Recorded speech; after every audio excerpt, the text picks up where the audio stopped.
For hundreds of years, the church has been either complicit or silent about racism.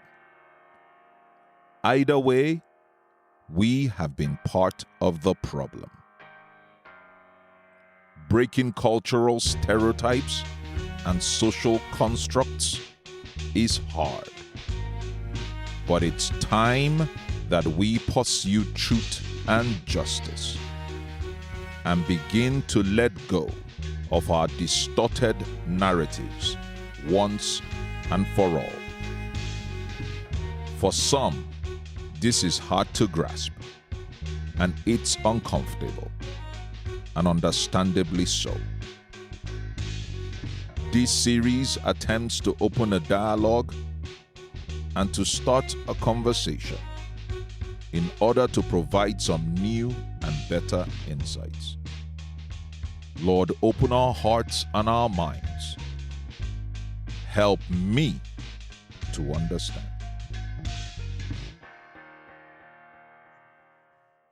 Okay. Well, hello, and thanks for joining us. For those of you who don't know me, my name is Rich Hoffman, and I'm the pastor of Bronxville Community Church. We are a multi-ethnic, multi-racial, multi-generational congregation in the New York City suburbs in Westchester County. And I'm having a series of conversations with leaders in the Black community. It's called Help Me to Understand. And the main purpose of this is for me to listen and hopefully to gain a better and new perspective when it comes to the areas of race and to racism, and to talk about ways of finding solutions for the church and for all of us as individuals, so we can push this conversation ahead and start finding real and meaningful solutions to the problem. But this can only happen with humility, and if we are willing to set aside our own preconceived notions about what we think that we understand about race and racism. So my guest today is a friend of mine, someone I've known for a long time. His name is Richard St. Paul. Richard is a civil rights attorney, and he works on things in his legal career like civil rights and employment law, government relations. He is involved in all sorts of other areas, things like the National Police Accountability Project. He's also worked for congressmen and for governors. He spent some time working in the Clinton White House as well as working for George W. Bush. And he spent several years in the Army Reserve JAG Corps, also elected to the New Rochelle City Council, where he served as deputy mayor. And some of you may recognize him from his regular appearances on New York One and the Fox News Channel.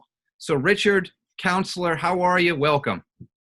Well, thank you for such the wonderful introduction. I appreciate that, Rich. Always good to be with you. I'm doing well in this time of crisis, and I hope that we can get through this with solutions that will help us grow from where we are now. Yeah, absolutely. We need to keep growing and keep moving forward. Take an opportunity to make a difference when we have a chance. So I know our time is limited, so let's just jump right in. Perhaps you can help us in the beginning of this conversation by defining a phrase for us. There's a phrase that often is used, especially when there's incidences of racism that come up. And that phrase is Black Lives Matter. Can you maybe define that for us and talk a little bit about why you think it has the opportunity to make people defensive when they hear it? Yeah, so from a perspective of a Christian like I am, and we are, right? And even any other religion, right? We know that life is sacred, right? So regardless of what color you are, life matters, and it should not be taken easily. There are reasons when life is justified in being taken. And so when you talk about Black Lives Matter, we talk about there are Black lives that are being taken without justification in particular. And that also has a historic root to it.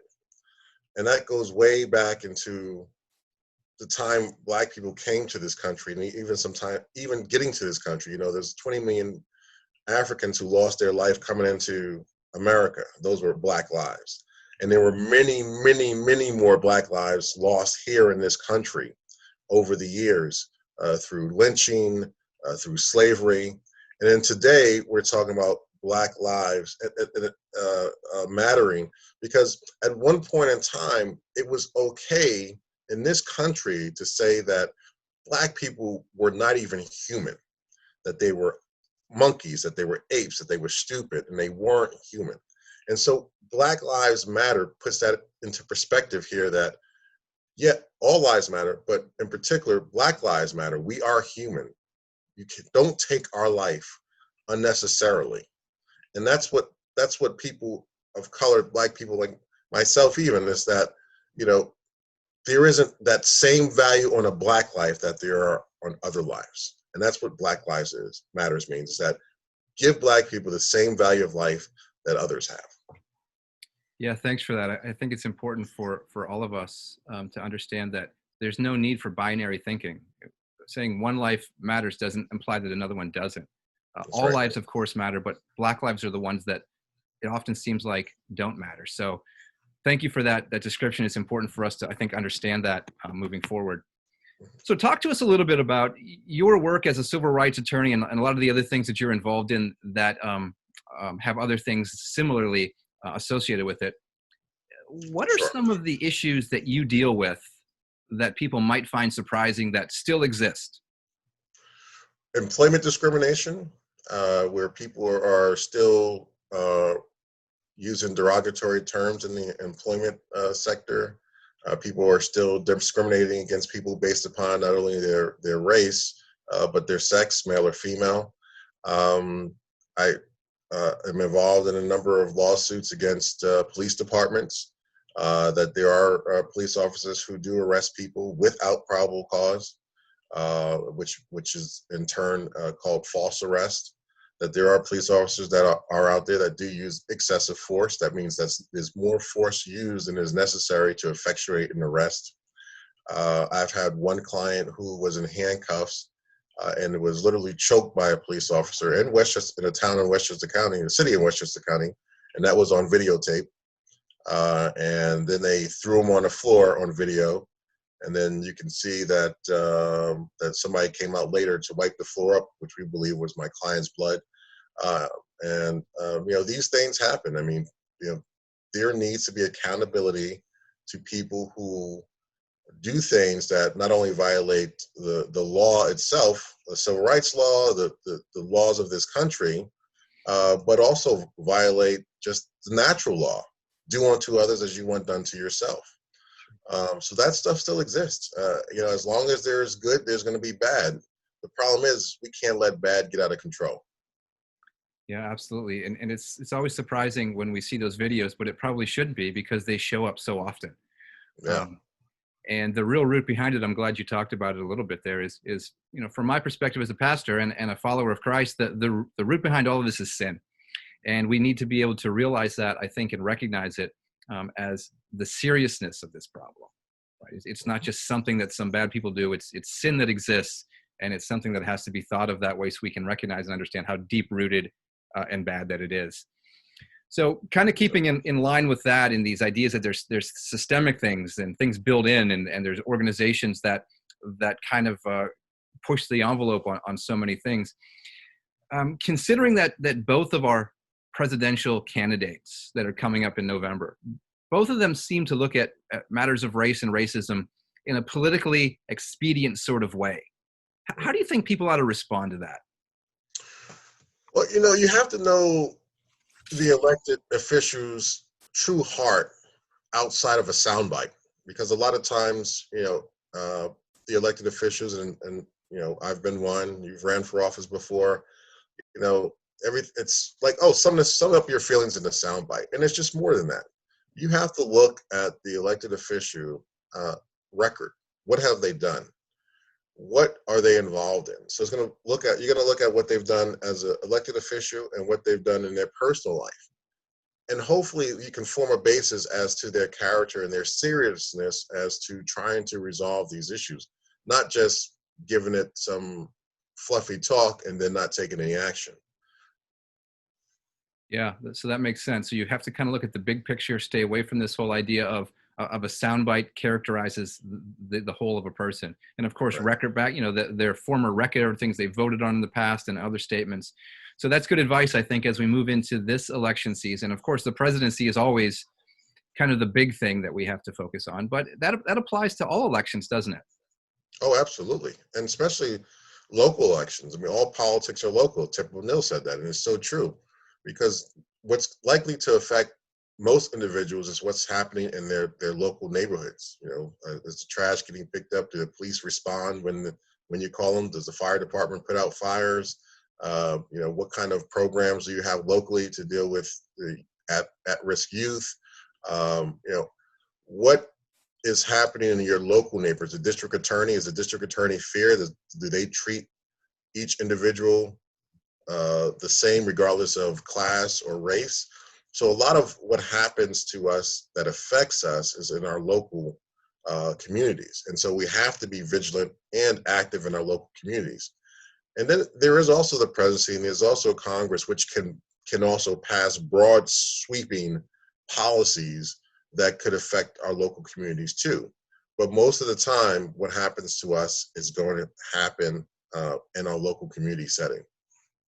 Wow, there's so much for us to unpack there. I wish we had more time.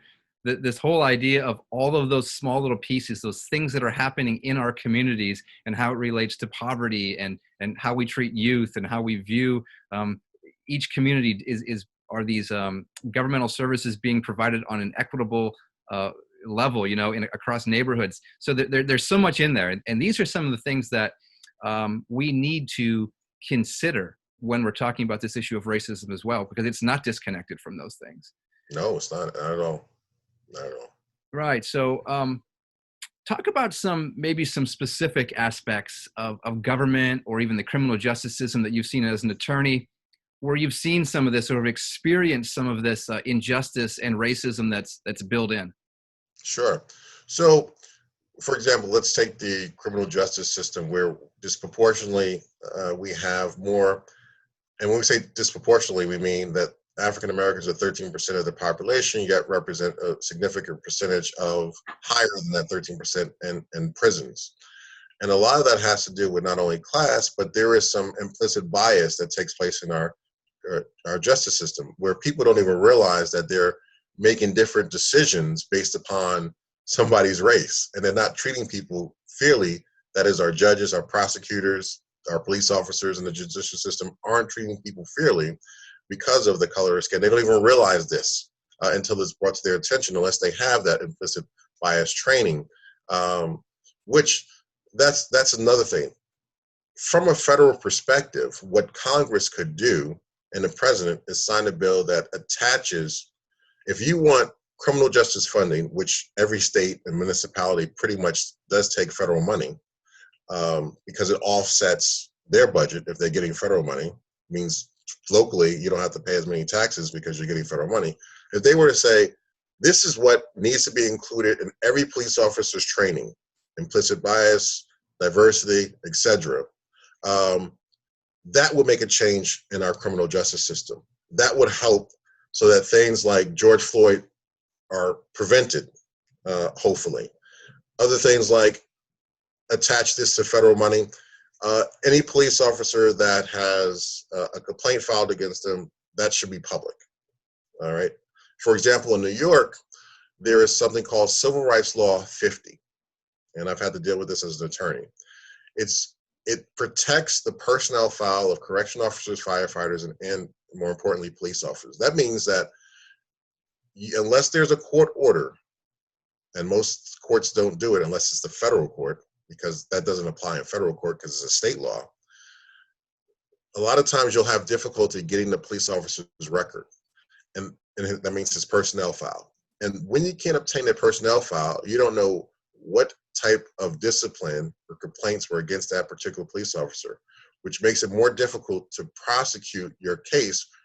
For example, which would be if I had brought an excessive force case against a police officer, I would want to know, has he had any excessive force complaints in the past, and were they founded? If in fact they were founded, and I had access to the police officer's file, and they were founded, then we know that the police have negligently retained this particular police officer because we know that he or she was prone to use excessive force. This type of stuff cannot be ignored. Bad actors need to be punished, especially those who are charged with enforcing the law. You can't expect people to abide by the law if those who are enforcing it are breaking it. Yeah, that's obviously a very important point, and we see it over and over again why it's so important. But there's something interesting about that. We don't always think about how the Bible directly applies to some of these situations, and oftentimes there seems that there's a disconnect. But there's actually a section in the Gospel of Luke when that very question is asked to Jesus, when he's asked about how should the local Roman soldiers conduct themselves. And the local Roman soldiers were peacekeepers. They were similar to what we might call a police officer. Mm-hmm. And he reminds them not to abuse their power, not to extort money, right? Not to do things to people that are unwarranted because it's simply wrong. Exactly. So when something like that is spoken directly to us in the Word of God, man, it's just another reason to take it seriously. Oh, absolutely. Absolutely. And the wonderful thing about the Bible, it's been around for so long, and human behavior has not changed. That's right. Since the Bible's been around. So everything we need to learn is in the Bible. And I'm not endorsing and saying that it's just the Christian Bible. It's any Bible. It's the Quran. It's the Torah. The lessons to be learned and the way we should work and deal with each other are there. They've been written for 1,000+ years. Right. 2,000+ years. Yeah. So there's a lot of background to support all of this, right? So talk a little bit about, a lot of times when things happen nowadays, which has been some of the statements that I like, that these things aren't new, they're just simply now being filmed, right? And they start to show up in the news media, and then you have talking heads and reporters, and then you have these sort of talk show hosts starting to weigh in on all of these issues. In that regard, is the media helpful or harmful when it comes to reporting on race? Well, first of all, we know race is the Achilles heel of this country. It's something that definitely gets us divided. Mm-hmm. It's something that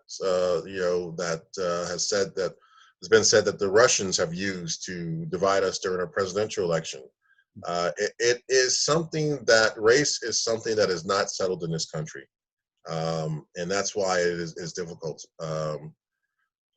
That's why it's our Achilles heel. We need to deal with this issue head on, and head on does not mean having the media deal with it. Obviously, the media can do good, then they can do bad. It's a combination of both. But the 24-hour news cycle, the entertainment aspect has really taken over this. So we're not getting these. You see a lot of opinions, and most of them aren't going to be very good opinions because everybody's got an opinion. As my coach used to say, opinions are like or butts. Everybody's got one, and they all stink, right? So, that was the G version of it, right? But you get a lot of people who are just talking without information. Whereas media a long time ago would say, okay, this is the expert in this particular field. We are really reporting news. What we're getting a lot now is really just entertainment opinions. These are people who don't have backgrounds in any particular field. They're just spouting off their opinion, which can be dangerous. Because what that basically does is a lot of people are ignorant. And what I mean by ignorant, they just don't know, they're uneducated about it. And when you just cite your opinion off ignorantly, all you're doing is feeding fire to those that agree with you because they don't know any better. And so it can be dangerous when the media is out there, just not focusing on the solutions and getting people who can speak to these experiences and help people understand, like you're doing. You're getting people, you're having a conversation right now to help people and yourself understand what it is that's happening, where do we go, and how do we deal with it? What's the solutions?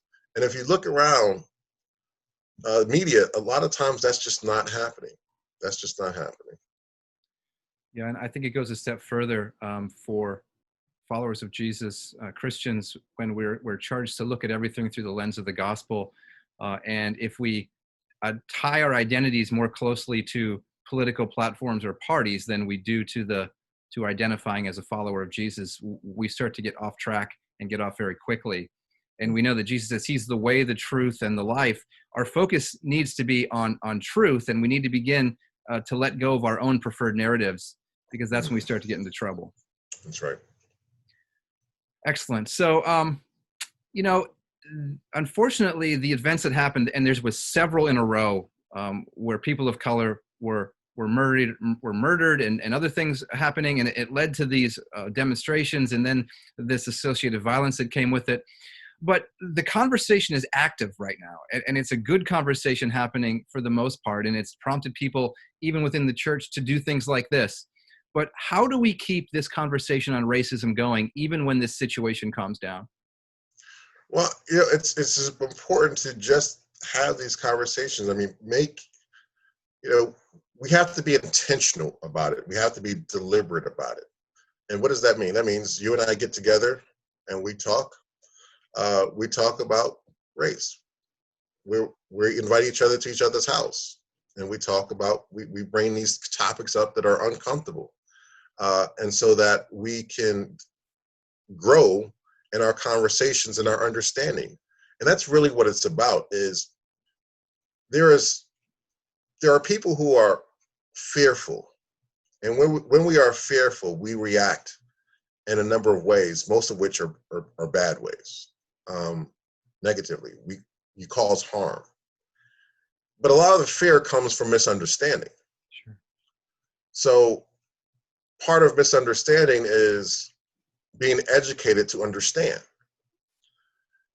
And that hasn't happened in this country in a long time. If you look at our education system, we don't really, I know when I went to school, we didn't really talk about race. We talked about civil rights, or we talked about slavery. We kind of just moved on from that. So you kind of learn about it, but what you don't get into is the impact that it has. And so we really need to get into depth and have these particular conversations about the impact of slavery, so people can understand, why people today who aren't slaves, Black people who aren't slaves now, and slavery has been gone for 200 years, but how that impacted people. Because I've heard some of my friends say, who are white, and say, my dad didn't own any slaves. Yeah. And it's like, why should I, pay for, for something somebody else did that I didn't do?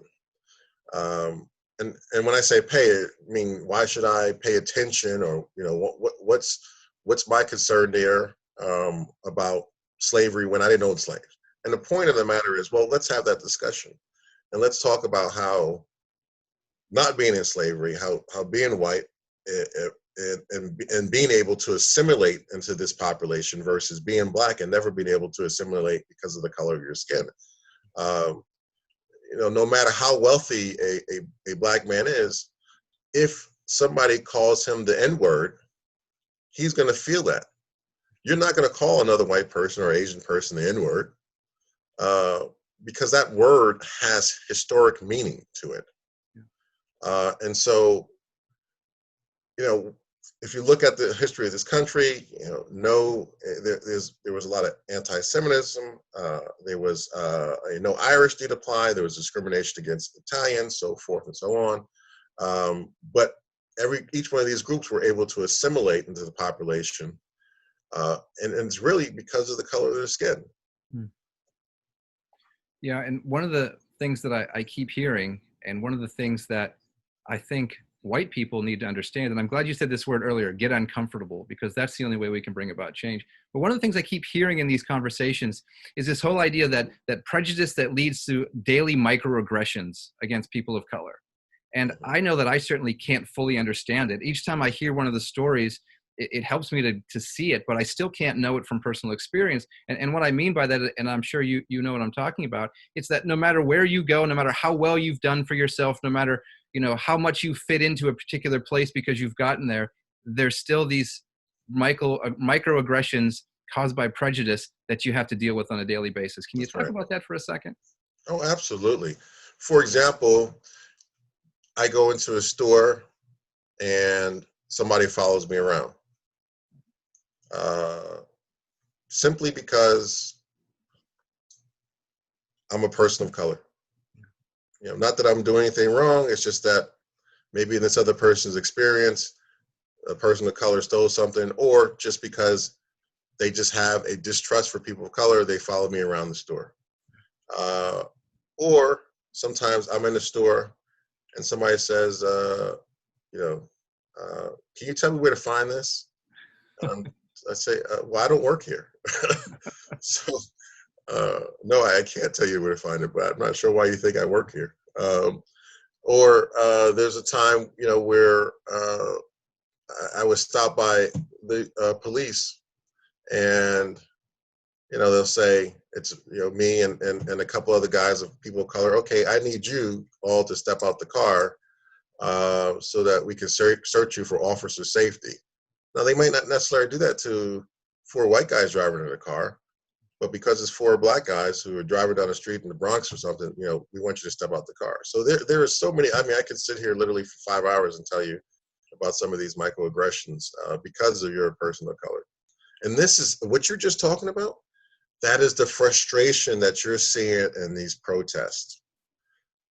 Because one way or another, a black person has had to deal with some of these microaggressions. I'm pretty much, I would say literally anybody. Tim Scott, Senator Scott, South Carolina, talks about his, being pulled over. I mean, we all have these black people, especially black men, we have these stories of these microaggressions. And I hear them far too often. And, even so, it's so hard for me to comprehend it, even though I want to understand it. It's just one of those things that I think people have to keep hearing and keep fighting against, because these again, preconceived notions that we think we know and things that we don't believe actually happen, they really do. Oh, yeah. So your schedule is probably pretty tight today. So let me just ask you to close with something. Could you share with us all what are the top 3 things that you would like to see change to get us closer to a solution when it comes to this area of race and racism? Sure. First thing I would like us to change is the criminal justice system, and meaning holding police officers, government officials accountable for their actions.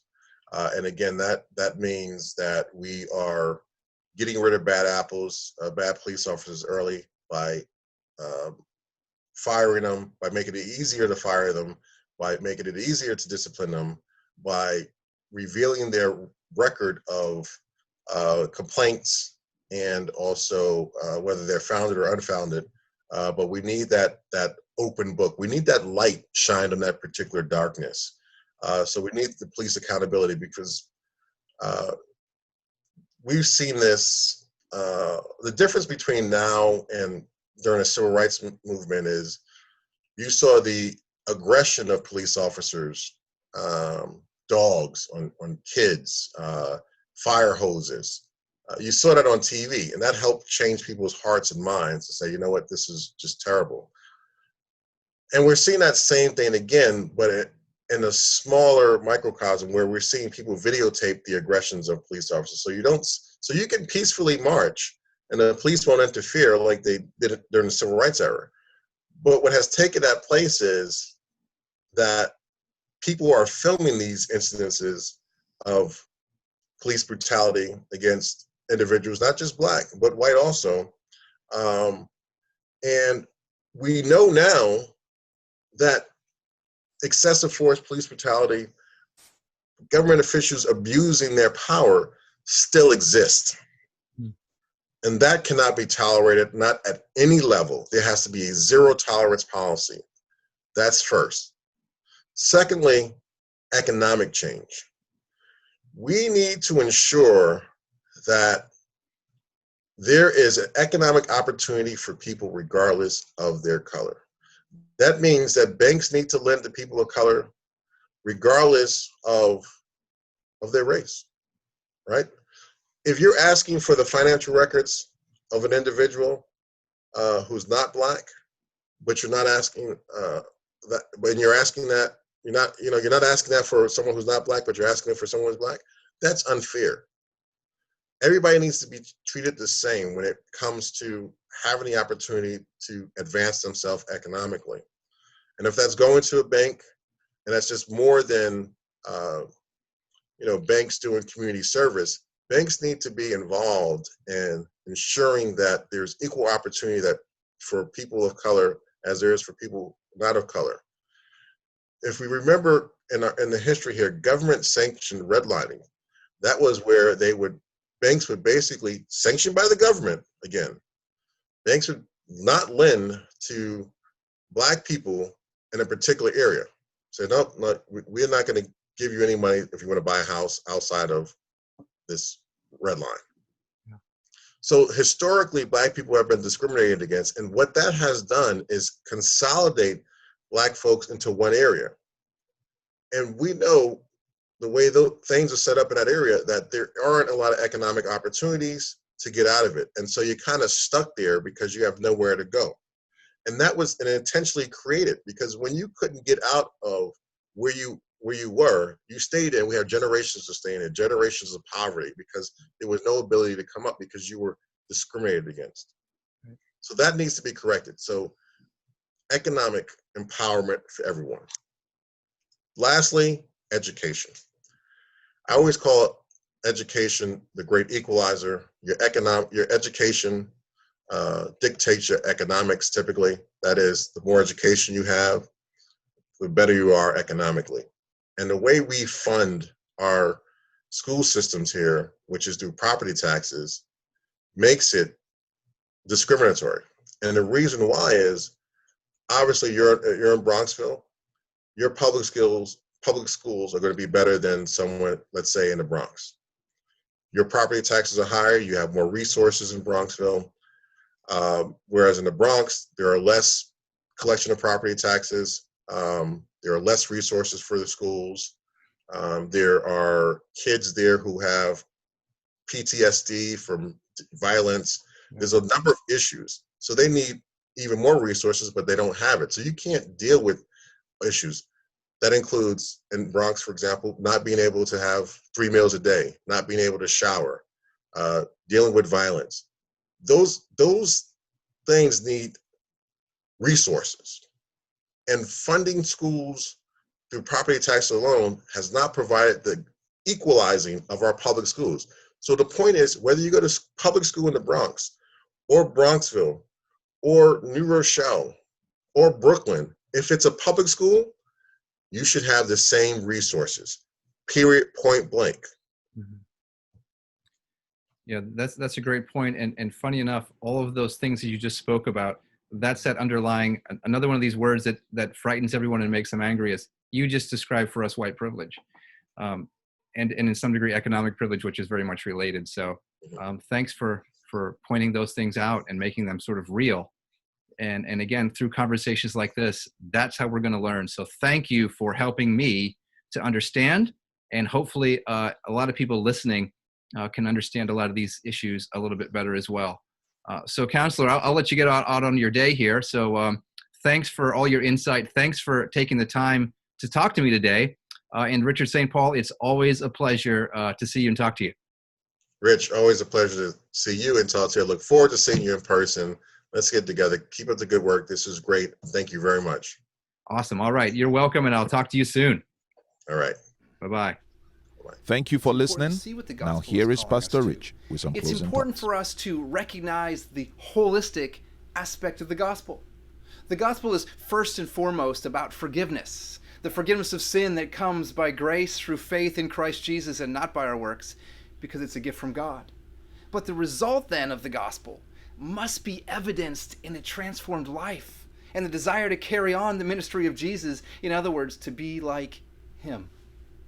Luke chapter 4 tells us of the events that kick off the ministry of Jesus. He's in the synagogue on the Sabbath day, and it's his turn to read, so they hand him the scroll, and he unrolls it, and he begins to read from the prophet Isaiah. And here's what he reads, starting in verse 18.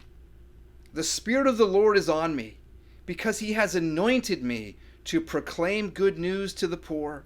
He has sent me to proclaim freedom for the prisoners and the recovery of sight for the blind, for the oppressed to be free, and to proclaim the year of the Lord's favor. And he rolls up the scroll and he sits back down. And verse 21 says, he began by saying to them, today this scripture is fulfilled in your hearing. This prophecy from Isaiah concerning Jesus and his ministry was fulfilled, and he set out to accomplish these things, to proclaim good news to the poor, freedom for the prisoner, sight for the blind, freedom for the oppressed, and the proclamation of the Lord's return. And this language has two components to it. There's both a figurative part and an actual part. Because of sin, we are all marginalized. Because of sin, we are all in bondage. We're all blind. We're all oppressed, and we're all in need of the Lord's favor. Jesus, through his death and his subsequent resurrection, is good news for us because it sets us free from sin and the associated bondage, which left unchecked leads to eternal death. But also, Jesus, through his example and through his ministry on earth, shows us that, like the prophets have proclaimed for generations, that he cares for the sick, that he came for the marginalized, that he came to stand on the side of justice. And when we put our faith in Jesus and become his follower, we are called to that very same ministry. We are given that very same mantle, and we are expected to take it on and run with it. In the last moments of Jesus' life here on earth, he told his disciples and told us that we will be his witness. In Acts chapter 1 and verse 8, it says that you will receive power when the Holy Spirit comes upon you, and you will be my witness in Jerusalem, in Judea, and in Samaria, and to all the ends of the earth. Now don't miss this.